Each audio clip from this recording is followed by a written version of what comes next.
Kroger Delivery makes it easy to do your holiday shopping in a jingle. There might be a lot on your to-do list, but thanks to Kroger Delivery, you can get everything you need delivered straight to your door at the same great prices you'd find in store. Our refrigerated trucks always ensure that your groceries arrive fresh. And right now, you can save $20 on your first order of $75 or more and get free delivery with a Boost membership. Restrictions apply. See site for details. Kroger, fresh for everyone.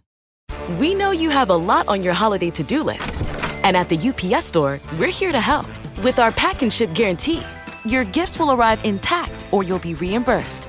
Got holiday cards to print? We're also the premier printing store. We've got everything you need for every way you holiday. Visit the upsstore.com/guarantee for full details. Most locations are independently owned. Product, services, prices, and hours of operation may vary. See Center for details. The UPS Store. Be unstoppable. Come into your local store today.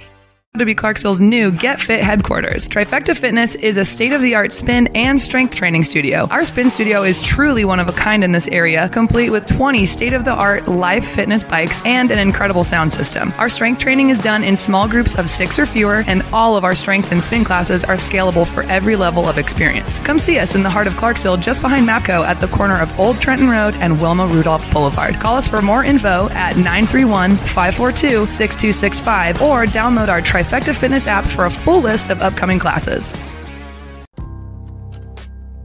In October 2019, Arlington, Texas was chosen to be the home of a new national museum, unlike any other. The National Medal of Honor Museum will be a unique home of military history. The 100,000 square foot museum will house exhibits, archives, and artifacts relating to the 3,500 U.S. troops who have been awarded the medal, the nation's highest honor for valor in combat. The museum will have 31,000 square feet of galleries dedicated to U.S. troops who have received the award. The museum CEO, former Navy SEAL and NASA astronaut Chris Cassidy, said the museum will focus on education as much as preservation. The building will have 5 areas dedicated to Medal of Honor winners from the Army, Marine Corps, Navy, Air Force, and Coast Guard. The main gallery will be located in a central plaza under a 25,000 square foot slab of steel, which will appear to be suspended in midair. It will be supported by 5 pillars. Black Rifle Coffee is a corporate sponsor of the museum, as are the Dallas Cowboys. The museum's board also includes over a dozen major corporations and 6 Medal of Honor recipients, including David Bellavia, Patrick Brady, and Britt Slabinski. Army Staff Sergeant Bellavia was awarded the medal for clearing an entire house by himself on November 10, 2004, as a squad leader in support of Operation Phantom Fury in Fallujah, Iraq. He killed 4 enemy fighters and wounded a 5th in close quarters battle. Army Major General Brady flew and coordinated the evacuation of 51 seriously wounded men during a firefight in Vietnam in January 1968. Slabinski, a Navy SEAL chief and team leader, led a rescue team of SEALs during Operation Anaconda in Afghanistan in March 2002. Slabinski and his team flew to a mountaintop ambush site to rescue Petty Officer First Class Neil Roberts, who had fallen from the back of a helicopter. Slabinski led the team through almost constant combat against an entrenched Taliban force. Along with the board members, former presidents Jimmy Carter, Bill Clinton, George W. Bush, and Barack Obama serve as honorary directors. The museum is expected to open to the public in late 2024.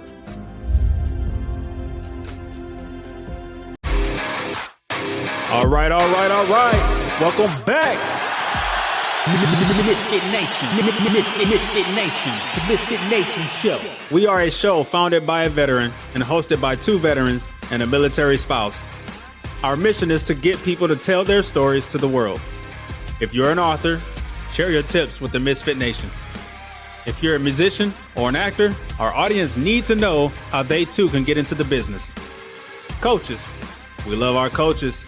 Come on and share your tips with the Misfit Nation to help them become better versions of themselves. If you are a corporate leader or an entrepreneur, come on and show how you did it and how hard you have fought for success. If you are a veteran, first responder, or Gold Star family, we would love to have you come on and share your story with the Misfit Nation. We always have time for you. If you're feeling down, alone, or starting to see the darkness, stop. Think about those who are around you. You are not alone. you will be missed. If you feel like your problems will be a burden to those in your inner circle or feel embarrassed, dial 988. If you are a veteran, take option 1. We need you to keep pushing forward. Don't make a permanent solution to a temporary problem. If you are a new listener, welcome to the MisFitNation Show. Be sure to subscribe to our show on your favorite podcast app. Also on our YouTube channel at @the_MisFitNation. Subscribe and click the bell to keep you up to date on our latest episodes and all of our news. You can also find us on Heroes Media Group and About Face Radio. Now, let's get to the show!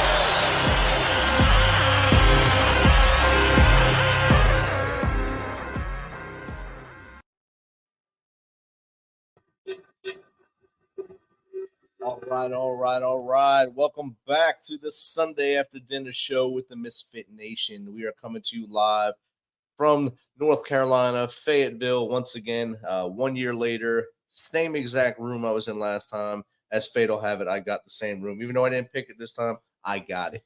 So welcome to the Misfit Nation.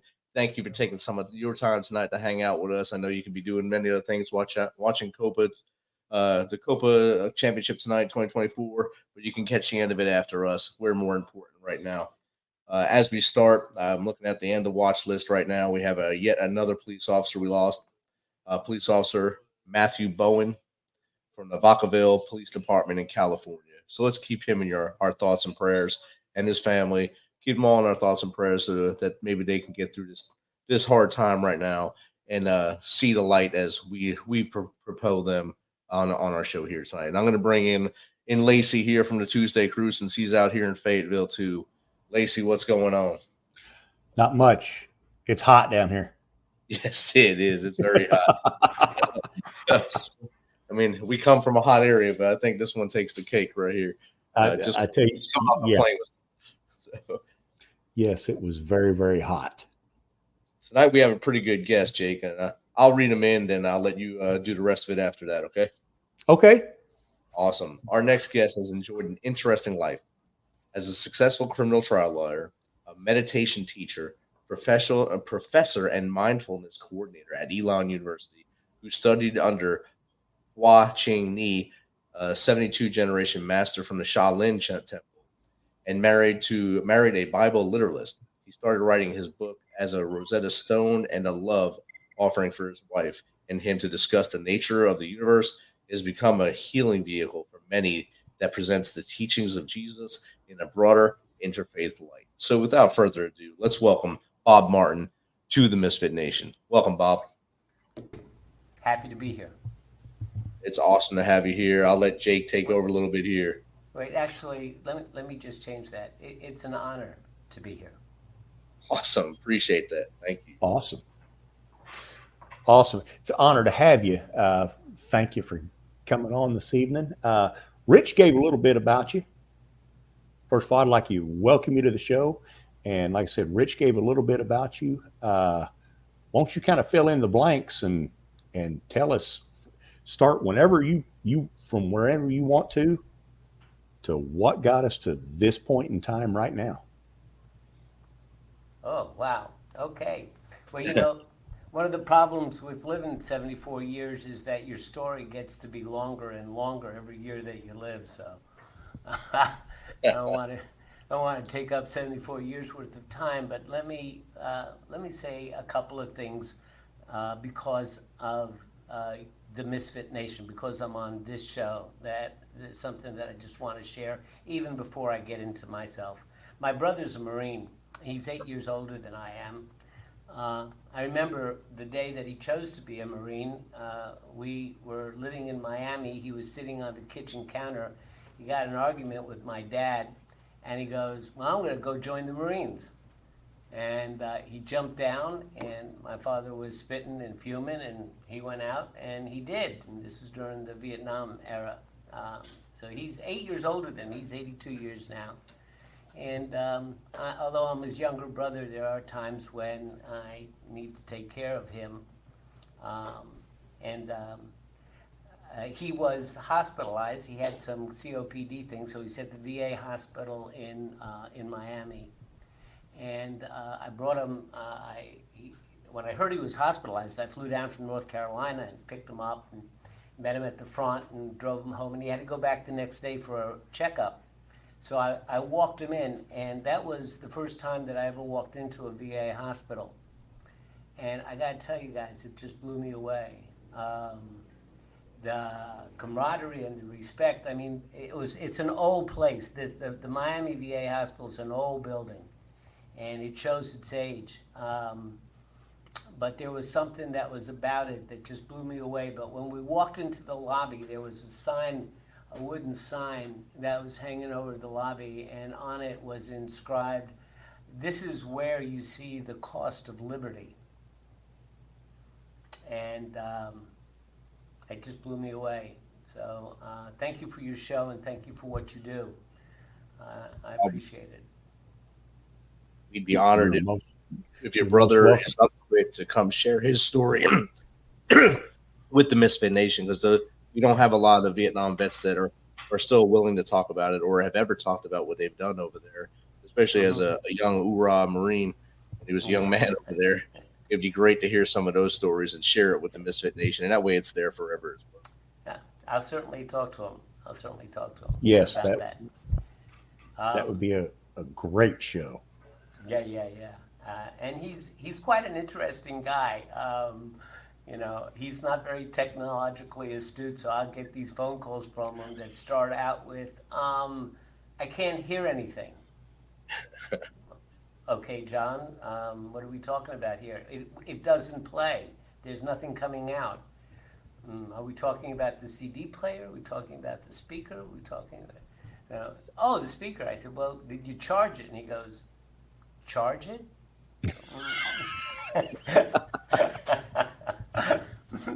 So it's interesting. Anyway, so how did I get here?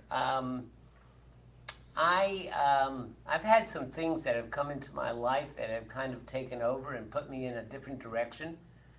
And I was a football player in college, and I had a career-ending injury. And, you know, in 1969, if you're not a jock, then either you're going to be one of two things. You're either going to be a soldier or you're going to be a hippie. And I became a hippie.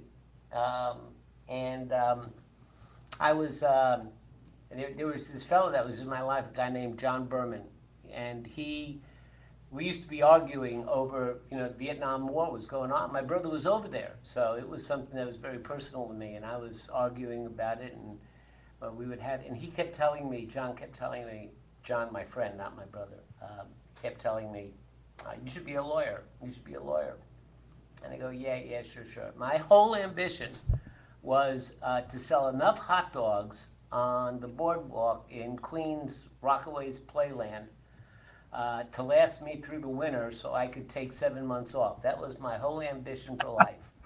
And I want to sell enough hot dogs in the summer to take the winter off. And he kept telling me I should be a lawyer, and I kept telling him to go fly. And one day he goes out, and we don't see him for a couple of weeks. He comes back, he's got a he's got a postal money order for $350 made out to the Educational Testing Service, which was the entrance fee to the law school aptitude test. And he says, "You should be a lawyer, go take this test." And how do you say no to that, right? So John was a heroin addict, and we pulled him out of shooting galleries in Harlem a couple of times. But when I got admitted to law school, he went straight. And I was going to be I don't know, maybe this is a reference that's a little bit too old for you guys, but I was going to be Perry Mason, and he was going to be my Paul Drake. I was going to be the lawyer, and he was going to be my investigator. So he went to school. He went to school to become a private investigator at Miami-Dade Community College.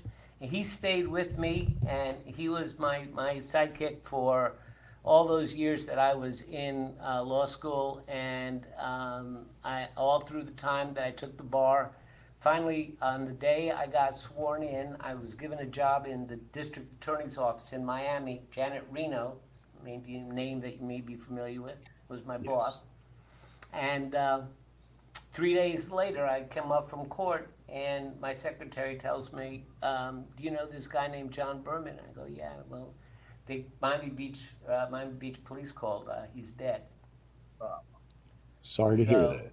Yeah, he had met this girl and they decided to shoot up, and he didn't realize that 3 years clean meant a lower tolerance, and he just OD'd. So so that gave a little bit of push and meaning to my life.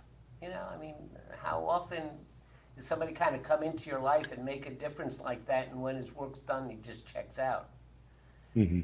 I worked in the DA's office for a while, and we hit the mob up for a good amount of money. And then I went out in private practice, and they came to my office 2 weeks after I hung my shingle out. And they go, you know, you got to be pretty good to hit us for that much money. We want to send you some clients. So I became a mob lawyer, in effect, for the next few years. And I was going out with these guys and playing around a lot, doing some stuff I shouldn't have been doing. And my life was kind of going south, so I was seeing a therapist. And I came to this real big point in my life where I had to make a decision about which way to go. So I asked my therapist, what should I do? And he pulled out a bag with some coins, threw the coins, and I'm thinking, I'm paying this guy $65 an hour. What is going on here? And he's making some lines on a piece of paper. Finally, he comes, writes a number down, 62. He opens up a book to chapter 62, and he shows me it, and the name of the chapter is Retreat. And so what do? You curse him out, right? Because you paid him $65 an hour to throw coins about your life. And I thought about it, though, and it was what I needed to do. So I pulled my ass together, and I didn't go and remortgage my house, and I didn't dig the hole any deeper. I pulled myself out of it, and turned out that my therapist, you mentioned him before, Master Watching Knee. Think about this, 72nd generations handed from father to son to father to son, being a master monk at the Shaolin Temple. You know, that's Kung Fu, Tai Chi, all that stuff. And this guy was just amazing, and he was my therapist was the English language editor for Master Knee. So all of a sudden, somebody was showing me a way. They were showing me an operating system for living. They were giving me an owner's manual for how to live life. And I didn't have to believe in any kind of spirit or heaven or hell or anything else. Just do the next right thing. Just do the next right thing, and the future will take care of itself. And I studied under Master Knee for 8 years, and then I had to leave Miami. I had a little conflict with my clients, and we all thought it was better that I leave Miami. So I moved to North. Yeah. Probably safer. Yeah, it was. Well, no, you know, those guys were very, very. They had a lot of integrity. I mean, we had a very solid deal about what I would do and what I wouldn't do, and they kept to their bargain. They never asked me until his son got arrested.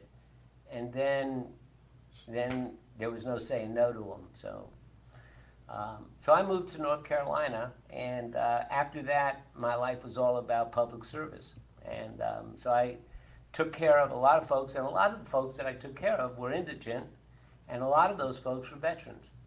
And I represented them in criminal cases. But come around a few years later, I just felt that there was something missing, especially, you know, I wouldn't say especially the vets, but certainly there was this revolving door where people would come, you know, I put it this way, I would be assigned a case, and somebody would come into my presence, and I would have this little bit of time to be with this person, and I would be able to like fix their legal problem as best as it could be fixed. You know, didn't mean they wouldn't go to jail, but I would represent them, and they would go off, and then I would see them get out and then get in trouble again and come through the cycle again. I'm going, I'm not happy with what I'm doing here, because I'm just taking care of the symptoms. I'm not taking care of the disease. So I went back to school, and I got a master's in social work, so that I could really kind of understand things like PTSD and other things on a much deeper level. Went out, I was a therapist for a couple of years, then opened up my law office again, and then I felt I could really take care of my clients, and make a difference. And the good report that I can say, Captain, is that I did. There were a lot of times when later on folks would come and see me and say, you know, you were the first person that ever listened to me. You were the first person that ever stood for me, that stood up for me. And so what I learned is that there's all kinds of crap that we can do in life, but what we really need is we need somebody to listen, just to listen and to be with somebody without getting so, you know, we get so uncomfortable with other people's suffering that we want to move away from it. Like, you know, we don't know what to say, we don't know how to be. But if you can just be with it, if you can just be with, you know, somebody's pain, that's all that's necessary. And just that, you know, you could do all the talking. Funny, one of my teachers once told me, there's nothing that I can teach you with words, but we're going to do a lot of talking.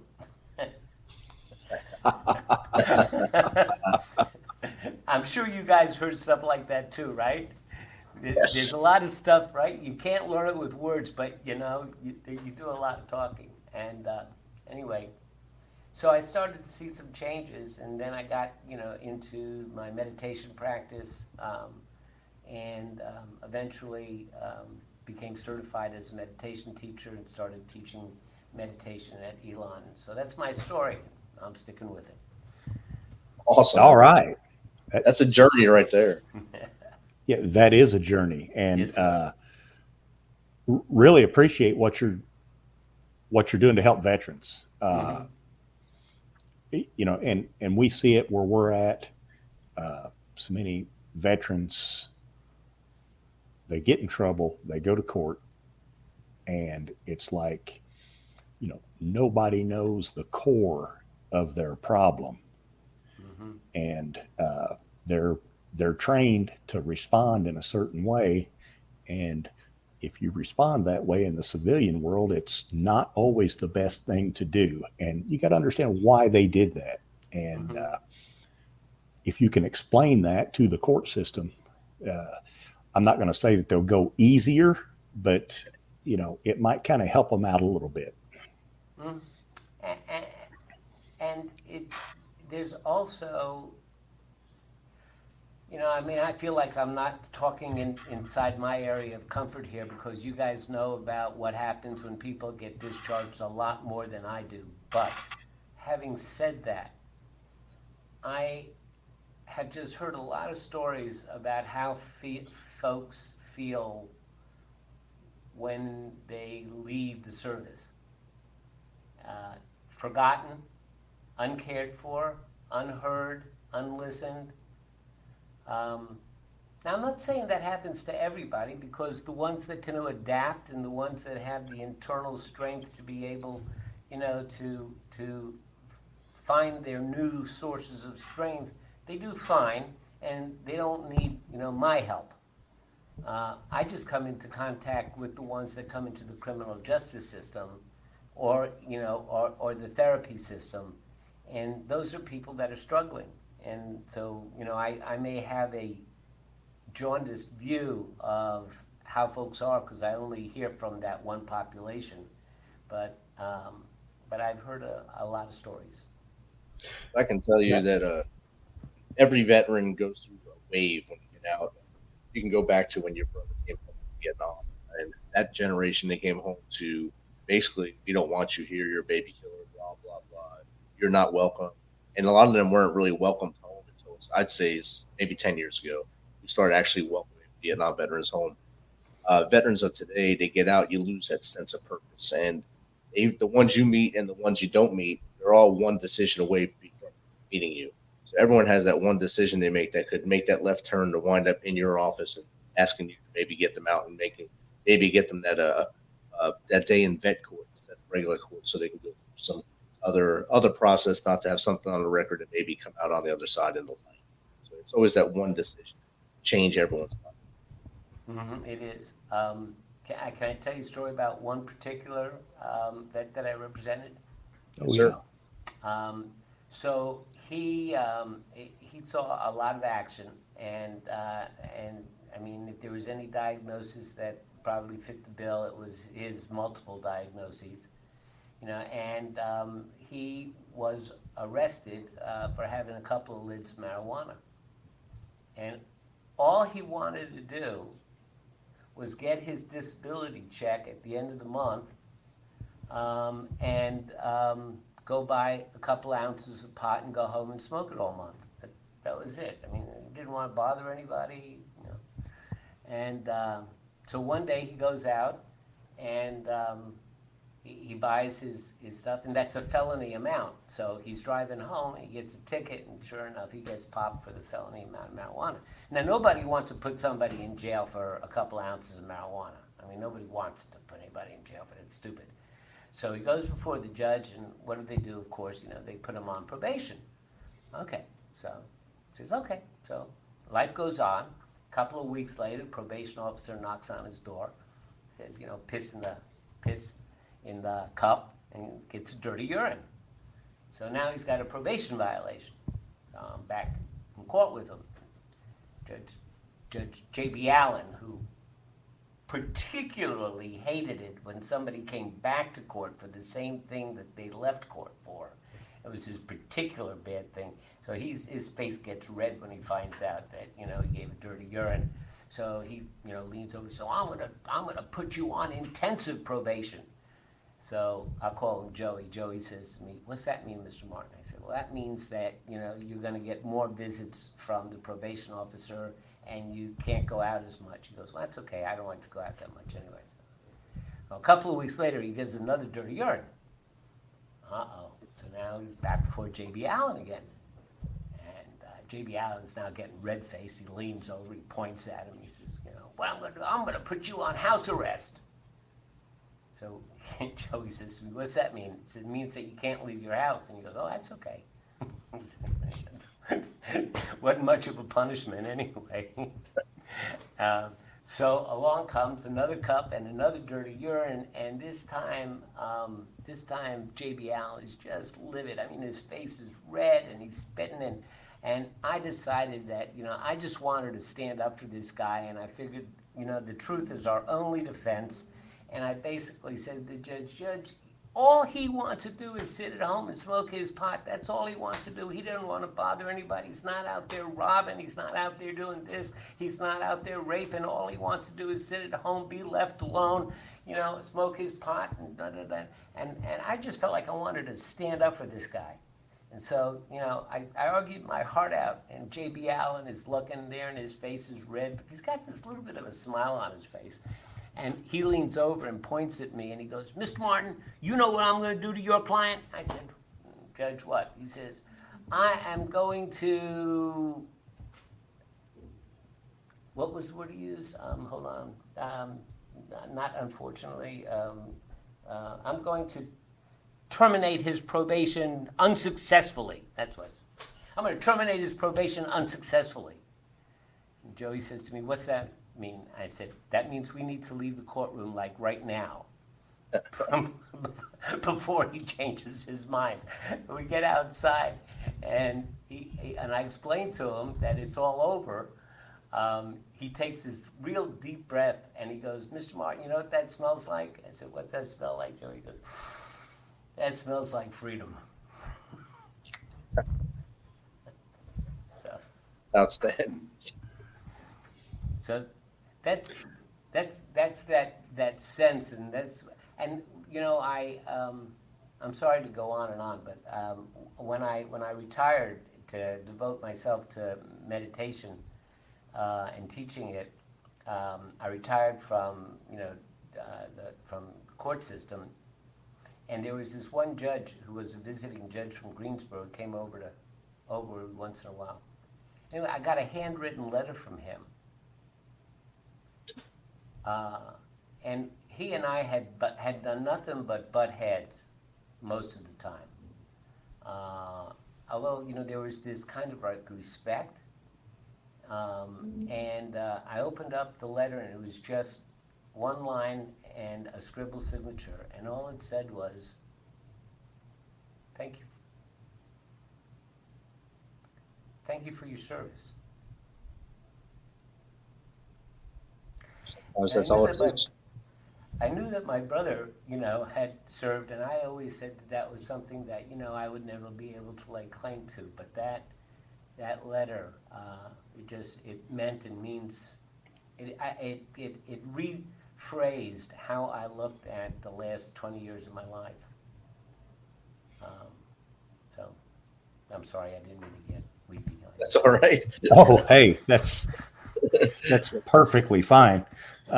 It happens from time to time on this show, and it could be the guest, it could be us. It happens. And yes, thank you for your public service. I personally don't see. You said you started out working for the district attorney. I don't see how. I don't think I could flip sides. You know what I mean? That's a common question. Mostly people say, "How can you represent those people?" Is the way that they phrase it. Like, how can you represent a child abuser? And the like. So here's the answer: is that as a prosecutor and as a police officer, I enforce the law. You break the law, I enforce it. You get arrested and you have to pay the consequences for it. As a defense attorney, I enforce the Constitution. Okay. I'm the person, and I'm the only person that stands in between the police power of the state and your freedom. Because if it wasn't for a good and active and caring defense bar, who is willing to give people a good and vigorous defense, then what the state would do is start cutting corners, not crossing T's, not dotting I's. And when that happens, innocent people get arrested and they get convicted.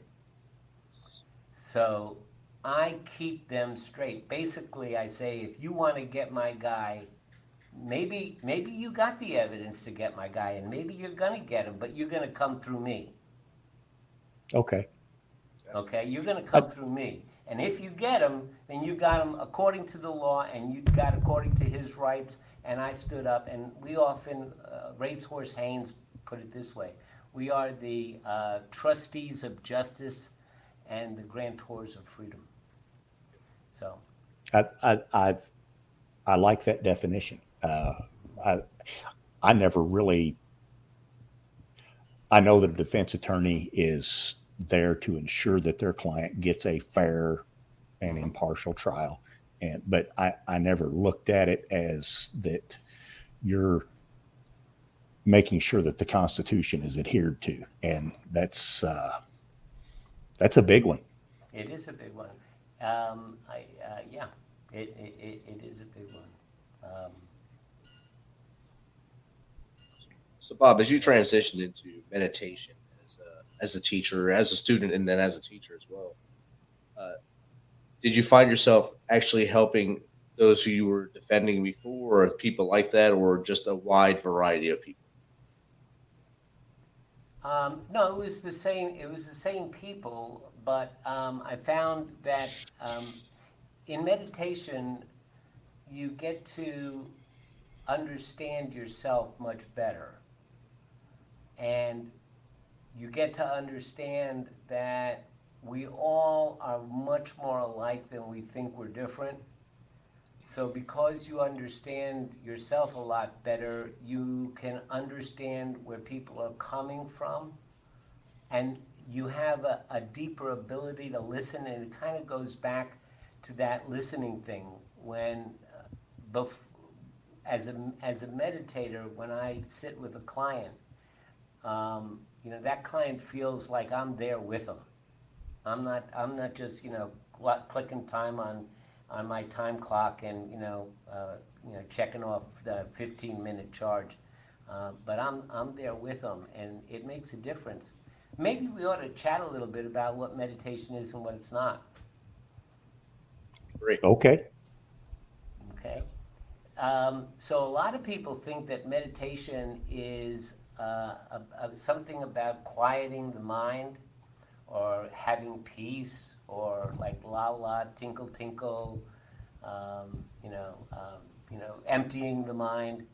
And most people, when they have that idea of what meditation is, they'll sit down, say, okay, I'm going to try to meditate. And they'll last like 30 seconds, and they go, oh, I can't do this. This is crazy. I can't do this. I get all these thoughts.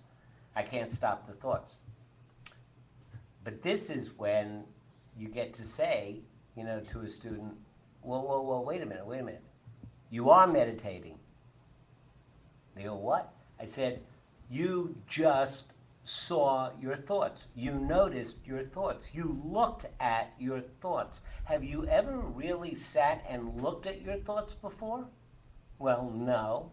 Well, that's meditation. You're doing it. So what meditation is, it's about noticing the crazy flow of thoughts that goes through our head. Like, what am I having for dinner, and did I remember to bring the milk home, and what that son of a bitch said to me yesterday, and what I'm going to do to him tomorrow, and all of those kind of, like, one thought comes up, it bubbles up, and then it bubbles away, and another thought comes up and bubbles away, and that's just how the brain works. And so when you meditate, you really just step back a little bit from being caught up in your thoughts to sitting back and watching your thoughts. And so it's a process that you go through, but just think about how cool this would be. And I can tell you that this is true for me. And one of the coolest things that I think about, being a meditator, is that I can be angry. And even while I'm angry, I can be in another place watching myself be angry. I can be sad, and I can be in another place that's not sad, watching myself be sad. And so I can be in those two places at the same time. So I get to live, and I get to be completely wrapped up in the total experience of life, and all of its goodness and badness, and its joy and its suffering and its trouble and its heartache and its ecstasy.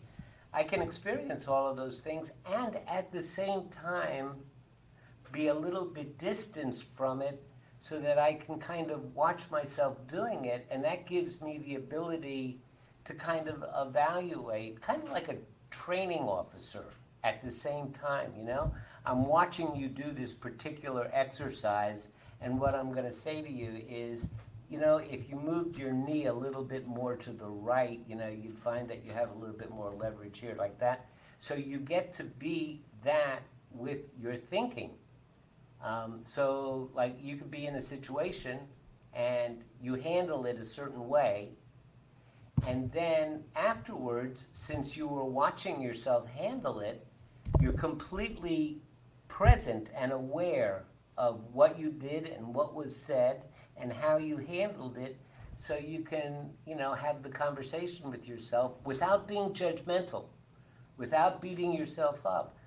Was that the best way that I could have handled that? Maybe I could have done that, or maybe if I had a little patience. If I had just let him talk himself out a little bit longer, he would have got to the point, and we would have avoided all that. So you have that ability to make all these kind of like slight adjustments to what you're doing in life. And it really is like giving you more of a say in the matter of your own life. Cognitive behavioral therapy, which is one of the big therapies used, especially in PTSD, It's all about something happens, and then you have a thought. And that thought, it's like here and it's gone in a second. It's boom, boom. But it leaves you with a feeling, an emotion. It leaves you feeling angry. And I mean, I'll ask you guys, you've all had the experience, right, where something happened, and then you found yourself angry about it, or sad about it, or distressed about it, right? Yes. Yeah. Right? And if you really can think back, there was some thought that you had in response to what happened that created that anger. There was something like somebody's walking with their pants down around their butt, showing their underwear, right? And you have a thought, what an unruly, rude, person that is. And that leaves you with a feeling of dislike for this person, and then maybe something happens, and a result of that feeling of dislike, you act in a certain way, which might not be the most helpful way to act. But if you had caught that thought, if you had caught the thought that you had about it, then you could always ask yourself, was that a really helpful thought? Was that maybe there's a different way of thinking about it that's better. And so meditation is a process of gaining those skills of being able to emotionally detach while at the same time being emotionally involved and having the ability to kind of check and balance yourself.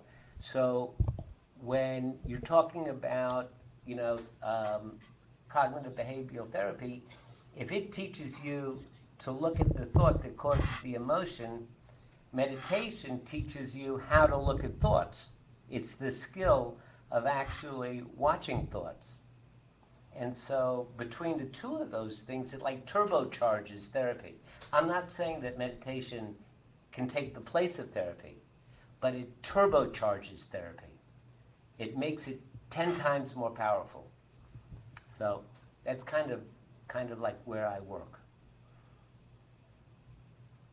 That's pretty awesome. I like that you explained that meditation doesn't have to be in a dark, quiet room. Oh. It's you and your thoughts and doing things. I think when I was going through my journey from hitting the wall PTSD or hitting the wall transitioning out of the military, my favorite time was running in the woods. I'm running and I'm out there with myself in my mind. There's other people there, but they're there. There's figureheads there. I would just go and I'd clear my brain and just go, and that's my happy moments. Me and Jake, whenever we're on these trips we go on, we try to do little walkabouts. We'll see if we can get some of them into here, but depending on the heat factors, but we'll try to get them in. You got to do what you got to do. Keep your mind straight. Meditation's not, the only, jogging, walkabouts, there's 1,000 different ways. But, it all comes, when you're doing your walkabouts, and like a lot of times you're noticing, what you're seeing, what you're feeling, what you're touching, what your body feels like, where you're getting tired, when you're getting out of breath. You're noticing all these things, about what's happening to you. And that's just bringing you into this moment. So it's all good. Rich was talking about going on a walkabout and doing all that. I find myself, I have about 30 acres and I've got to mow it all. And that's my time to meditate. I don't have to think about, nobody's grading if I keep my line straight or whatever. And I can just, some of the rabbit holes my mind goes down. And sometimes I get back and problems that I've been having are resolved. When you're sitting on a tractor for 8 or 10 hours, you can figure a lot of stuff out. That's right. Well, that you are exactly doing, because meditation, when I give instructions, I say, let's form an intention to put your attention on your breath. All right? And then as soon as you try to do that, then your mind goes off and it wanders in all these different directions. But then you notice that your mind wandered and you gently pull it back to watching your breath again. But what you're doing is exactly the same thing. You're watching your mowing. You have made an intention to watch what you're doing. But when you do that, your mind wanders and it goes down this rabbit hole and that rabbit hole. And at some point, you remind yourself, oh yeah, I was intending to watch what I was doing. So you bring yourself back to it, and then it runs off again, and you bring yourself back to it, and it runs off again. Well, that is the process of meditation. That absolutely is it. That's all it is. So you're an expert meditator already. Hashtag winning. Now, if I was teaching you, right, if you were my student, I would move you at this point onto stage 2. And stage 2 is when your mind wanders and you notice that it's wandered, and you notice that you're going down a rabbit hole or you're thinking about this, that, or the other thing, then what you try to do is give that kind of thought a label. Like a label would be, oh, I'm reminiscing, or oh, I'm projecting, or oh, I'm betting. Like, you know, I bet that guy's never gonna, I'm betting, or I'm gonna get that guy, I'm revenging. So you start to come up with a list of labels that you can start putting your thoughts in, and the net effect, that's also a skill, but I suggest you try that. Start coming up with a list. And if you can't come up with a label, just give it the label thinking. Okay, I'm thinking. But then eventually you'll come up with a list. And what happens is it kind of is like cleaning off your desk and organizing your desk. And then what happens, you'll start notice, oh, here comes that projecting thought again. Oh, here comes that thought again. And then you start notice that you have the same thoughts over and over and over. And what happens is everybody tries to stop thinking things, and you can't. It's impossible to stop thinking things. But if you do think of the same thing over and over, and you notice that you think about it over and over, what happens is your brain, which is kind of like a little bratty boy, you know, that doesn't want to, it's very undisciplined, it's going to say, oh, well, this is no fun anymore because every time I do it, he notices it and labels it. So this is no fun. And all of a sudden you notice, I haven't had that thought for a long time. And it just it goes away. So what happens is you start to make a collection of thoughts that you want to have, and the thoughts that you don't want to have magically start to disappear. And over time, you start having the thoughts that you want to have, like being joyful and happy and generous and grateful and all of those things. You start having those thoughts automatically instead of having the piss-offness, anxiety, negativity, you know, judgmental, and all those thoughts. You actually reprogram your brain. Now, would that be the same as compartmentalization, or? Is that it is kind of compartmentalization with a slightly different feel to it. When you compartmentalize, you're like putting it away so you don't have to think about it. Here, what you're doing is you're kind of putting it in the file drawer, safe in knowing that if you want it, you can get it back. But now I know where it is. It's got a label, and I filed it away, so it's safe. So it's more like organizing your desk rather than trying to build walls.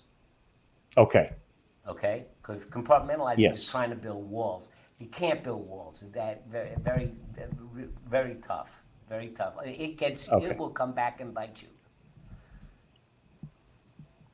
All right. Got a question here from Marcia 9982. The things that you did in your former chapter are great. the current chapter of meditation teaching is also awesome. Have you had any students come in negative and show you that big aha moment? Oh, yes. Oh, yeah. It usually happens in the second to third week.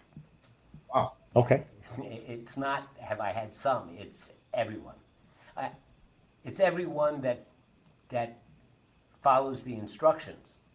I mean, some people Yeah. will, some people register for a class and never do the homework. And nothing you can do about that. The way that I teach is I have this I have this app, and I meet once a week, and I give instructions about how to do 2 or 3 different techniques. And on the app, there are guided meditations. And then when you do it, you promise me you're going to do 10 minutes a day. That's it, just 10 minutes a day. And once you do that, you log it. You say, oh, I got nothing out of this meditation because the dog was barking and it distracted me and it pissed me off so much that by the time the bell rang, I didn't meditate at all. You write that in your log. That log comes to my dashboard, and every single morning I will read your log and I will respond to it and say, wait a minute. Don't be so hard on yourself. Look at all the good stuff. You noticed that the dog distracted you. You noticed that you got angry. You noticed that it affected your perception of time. You noticed this, you noticed that. So you really did a good job. And you get feedback like that every day. And within 4 weeks, there will be a major change that occurs. Okay.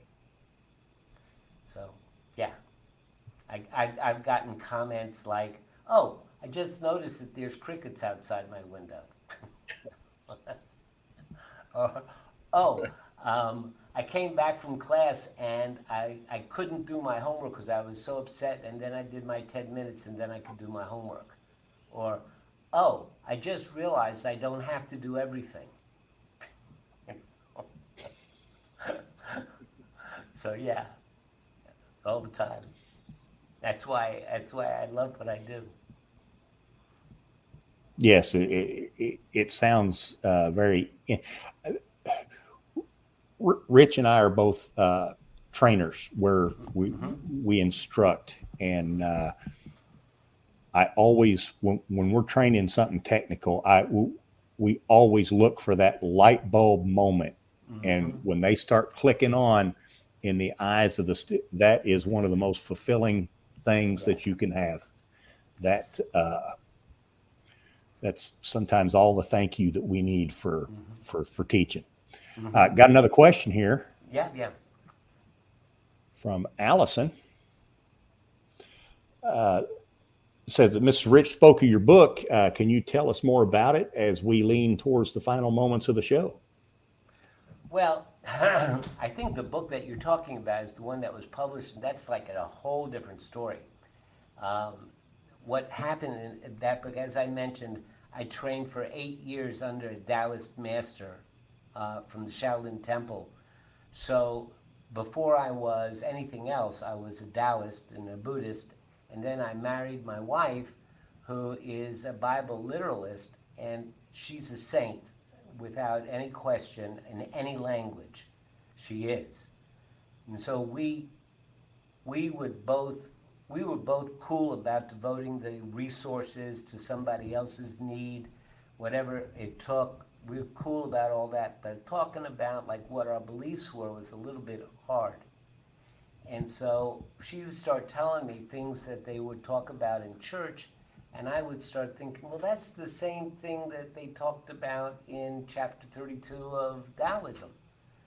And so what I did is I started taking these Chinese, like that Confucius say, Buddha, Buddha, Buddha, Buddha, the kind of pithy Chinese way of saying things. I would take that stuff and put it into Christian biblical language, so that so that I could take the teaching and put it into one of the teachings that came from the Bible, and she would get it immediately. She would get it. And so after that, we were able to have these big, long, deep conversations about what we believed and how the universe worked. So what that book is a book about interfaith and the sameness of virtue and kindness is the same values throughout the world. But what your question might relate to a little bit more is I have written an ebook that's free, that's entitled "Is Meditation for Me? What it is, what it's not, and how to do it." And it's free. All you have to do is send me an email at bob@awiseandhappylife.com, and I'll send you a copy of the ebook. It's about 40 pages, and it's got a lot of funny memes in it. I believe in being, I believe funny humor is the best way to teach. Humor is good. I would rather have humor than I would hatefulness. Yes. Mm-hmm. Definitely. Bob, it's you've showed us a lot tonight. Very quick, 50 minutes. I think it's because we're all in the same state. This is the first time ever in Misfit Nation history that the host, co-host, and the guest are all in the same state. So thank you for making history with us tonight. Well, I'm not. Actually, Dang it. I'm in Costa Rica. Oh, it's close. It's close to North Carolina. Yeah. Well, never mind. History's not made tonight. Yeah, right. We'll take that off the books. But listen, I want thank to tell you something. If you guys are training folks, and what kind of folks are you training? Military. If you guys are training military folks, you make sure that you send me an email, and I'll send you a copy of the book, and you take a look through it. And if you want to take the course, the next time we have a course that opens up, you guys are in, no charge. Awesome. Right on. Thank you. You're welcome. I mean, from teacher to teacher. Thank you. Well, thank you much. Okay. So if you can give the audience just 3 ways they could start their day better tomorrow to have a happier life starting tomorrow, what would it be? Right. The biggest thing is to always remember that you are not your thoughts. You are not your thoughts. What do we say? We say, I had a thought. Well, who is the I that had the thought? That's who you are. So let's give up trying to get hung up with all of our thoughts and start concentrating on building up the I who had the thoughts. That's 1. 2, tomorrow in the morning when you get up and you see that sunrise, you remember that you are trading a day of your life for whatever you leave in that day. That day's going to come and it's going to be gone. And the only thing that you got to say about is what you leave in it. And you're trading a day of your life for it. And I got a lot fewer days ahead of me than I got behind me. So they're getting to be much more important every single day. And 2, I don't care about kids. I don't care about wives. They ain't nothing like a dog.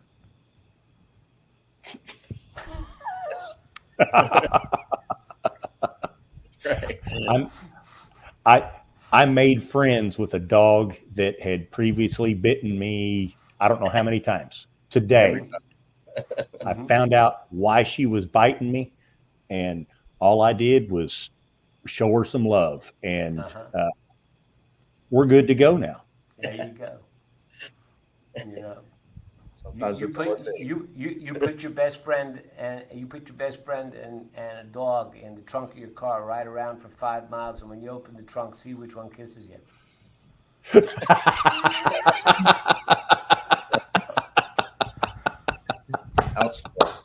I love it. Bob, Jake, this has been great tonight. Thank you again for joining us from Costa Rica. Anytime you want to come back on and talk about any of the topics and share with the Misfit Nation, that'd be great. And if you can get your brother John to jump on to talk about his time as a Marine in the Vietnam theater of conflict, that would be amazing. Like I think I told you early on, we have a whole week in November we do for Veterans Week. You can have one of those nights all to himself. That'd be great to have. I will certainly talk to him. I'm serious about it. You get that little book, and you want to come on. You're in the next class if you want to come.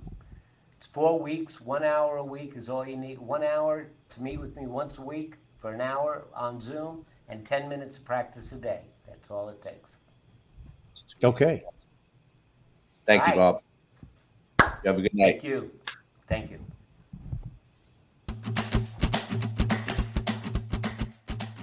This message is from the U.S. Department of Veterans Affairs. Did you serve in the military? If so, you can obtain a free lifetime pass to more than 2,000 federal recreation sites. These sites are located across more than 400 million acres of public lands, including national parks, wildlife refuges, and forests. The lands host activities to fit any lifestyle: hiking, biking, fishing, camping, and much more. Gold Star families are also eligible for these free lifetime passes. Plus, they cover entrance fees for a driver and all passengers in a car, or up to 3 additional adults at sites that charge per person. Obtaining one is easy. Just go to the National Park Service website, nps.gov, or the National Park Service app.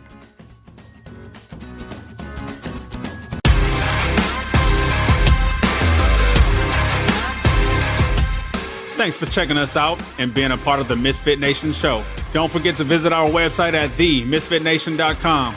That's themisfitnation.com. Check out all our past episodes and get some of the great Misfit Nation gear for you and your family. As always, be humble, stay hungry, and keep hustling, because we are Misfit Nation. Misfit Nation.